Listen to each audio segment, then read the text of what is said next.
강희제 후계 다툼.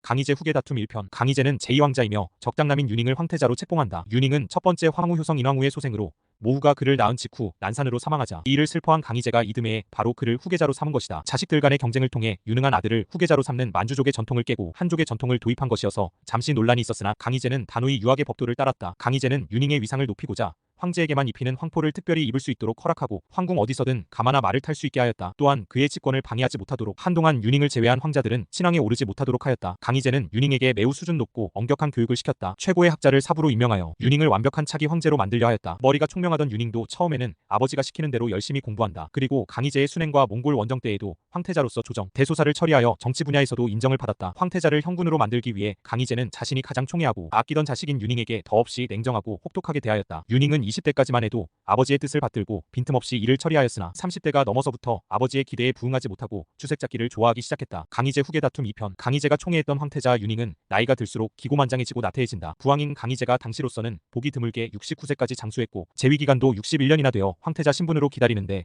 질린 측면도 있었다. 황태자당이 생겨나 윤잉이 빨리 다음 황제에 오르도록 음모를 꾸며 강희제와 부자관계가 멀어지게 된다. 강희제가 낳은 황자는 35명이었는데 이 중 성인이 되어 책봉을 받은 황자만 20명이다. 모두 강희제의 좋은 유전자를 받고 태어난 호걸들이어서 황태자가 틈을 보이자 여기저기 파당이 생기게 된다. 태자당의 결성과 황장자당의 결성으로 붕당이 시작되어 서로 조정의 주도권과 황위 후계권을 잡으려 하였다. 심지어는 태자당이 강희제를 암살하려 해 진노한 강희제가 태자당 인사들을 척결한 후 황태자 윤잉에게 엄중한 경고를 내린다. 그러나 황태자는 근신하기보다는 점점 더 교만해지고 나태해져 조회에도 참석치 않는 경우가 많았다. 결국 강희 47년 강희제는 황태자가 방자하고 난폭하며 음란하다는 이유로 폐위한다. 윤잉을 폐위하고 태묘에 고할 때 강희제는 눈물을 흘리고 식음을 전폐한 채 우울하게 지내다가 중풍에 걸린다. 황태자 폐위는 대권의 야망을 품은 황자들로 하여금 도당을 결성하고 대권을 노리게 하는 결과를 초래했다. 강희제 만년 후계자 다툼 3편. 황태자 폐위로 황위 계승을 위한 암투가 가열되면서 조정 내에는 황태자 윤잉의 황태자당, 장남 윤씨의 황장자당, 팔남 윤사의 황팔자당 등 후계를 노리는 여러 개의 파벌이 형성된다. 이때 장자인 윤씨는 패태자 윤잉에게 몰래 자객을 보내고 부왕 강희제 앞에서 윤잉을 죽이겠다고 말하여 윤잉처럼 서인으로 강등된다. 본래 윤잉을 총애하는 데다 후계자 자리를 두고 골육상쟁이 벌어지는 것을 우려해 강희제는 이듬해인 1709년에 윤잉을 황태자로 복위시켰다. 황태자의 폐위와 복위 과정에서 황태자당의 세객도와 황장자당의 남남명주 등 40년 동안 강희제 곁에서 정치를 도와주던 조정 대신들이 처형된다. 윤잉이 황태자로 복위되자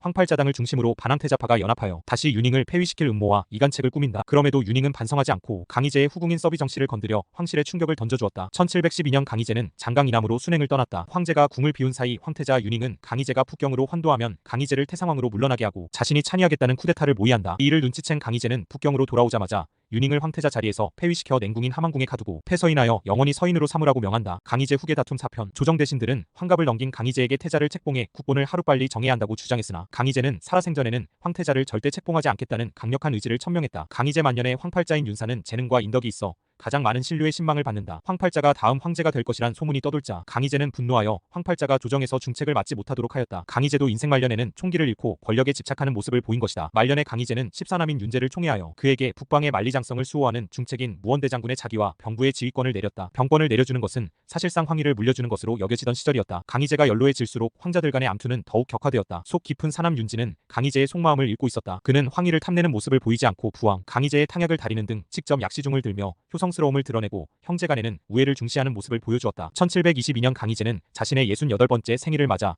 65세 이상의 전현직 관리들 1천여 명을 자금성 건천궁에 초대하여 천수연을 베풀었다. 이 연애 얼마 뒤인 1722년 12월에 이궁인 창춘원에서 붕어하였는데 이때 나이가 69세였다. 강희제 후계 다툼 5편. 일설에 따르면 강희제의 병세는 그리 심하지 않았는데 갑자기 며칠 뒤 돌연사했다 하여 강희제의 죽음의 의혹을 제기하기도 한다. 강희제 붕어 당시 강희제를 모신 신하는 사남 윤진의 휘하인 윤과다였다. 이로 인해 윤과다에 의한 황희조칙 위조 의혹이 제기되기도 한다. 본래 윤과다는 팔남 윤사의 수하였으나 사남 윤진의 설득과 매수로 결국 윤진의 수하로 들어갔다. 강희제 붕어 후 팔왕자 윤사와 구왕자, 십황자 등은 훗날 목숨이 위태로울까봐 그들의 넷째 형 윤진이 황위에 오르는 것에 절대 반대하여 그 대안으로 역시 사자가 붙어있는 14왕자 대장군왕 윤제를 후계자로 밀었으나 강희제의 전이 조서에 후계자가 사남 윤진으로 표기되었기 때문에 그의 황위 계승을 막을 수 없었다. 사왕자 옹친왕 윤진은 황위에 오르기 위해 자신의 이복동생이자 강희제의 13남 윤상에게 원래 팔남 윤사파가 장악하고 있던 북경 근교의 풍대병영의 군사를 포석 동원하도록 명령하고 이 군사들을 동원해 반대 세력을 모두 제거하고 황위에 오르니 이가 청의 제5대 황제인 옹정제이다. 옹정제가 황제에 오른 것에 대해서는 지금까지도 엄청난 음모설이 난무한다. 강희제가 황위를 물려주면서도 옹정제를 직접 불러서 당부의 말을 남기지도 않고 곁에 있던 윤과다에게만 말을 전했기 때문이다. 강희제 후계 다툼 6편. 강희제의 부흥과 함께 자금성의 9개 성문은 6일 동안 굳게 닫혀 있었고 황자들도 대궐내로 들어갈 수 없었다. 이런 상황에서 곧바로 옹정제가 다음 황제로 즉위한다. 옹정제의 즉위와 관련한 여러 설들 중 가장 흥미로운 설은 황사자의 측근이 된 윤과다가 14황자 윤제에게 물려준다는 황제조서를 사황자 윤진에게 물려준다라고 교묘히 바꾸고 조작된 이 유조를 공포하여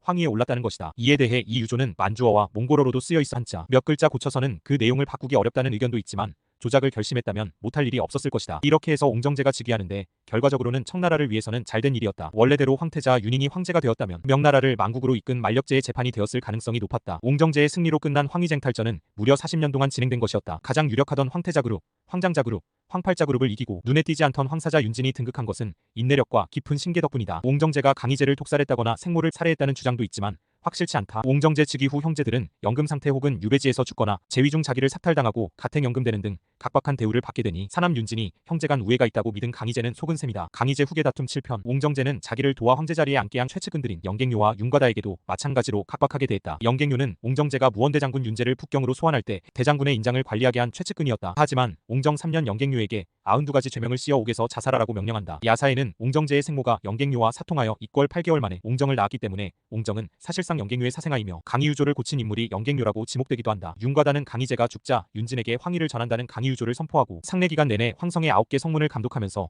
황성을 지킨 인물이었다. 이런 윤과다를 옹정제는 41기양의 죄목을 씌우고 창춘원 밖에다 초가상간을 지어 살게 하는 종신형에 처해 다음에 죽게 만든다. 영갱용과 윤과다 두 사람이 권세를 믿고 멋대로 행동했기 때문에 결국 화를 불렀다고 볼 수도 있지만 옹정제가 영갱요와 윤과다를 토사구팽시켰다고 보여진다. 자신의 형제와 신하들을 대하는 모습에서 옹정제의 성격과 속이 얼마나 협소한지 알 수 있다. 놀라운 것은 그토록 총명한 황제였던 강희제가 자기 자식들을 잘 몰랐다는 것이다. 만년의 강희제는 총기를 잃고 늙은이의 편협한 심리를 그대로 보였다. 아무리 훌륭한 사람도 늙으면 별 수 없구나 하는 생각을 갖게 하는 강희제의 만년 이야기다.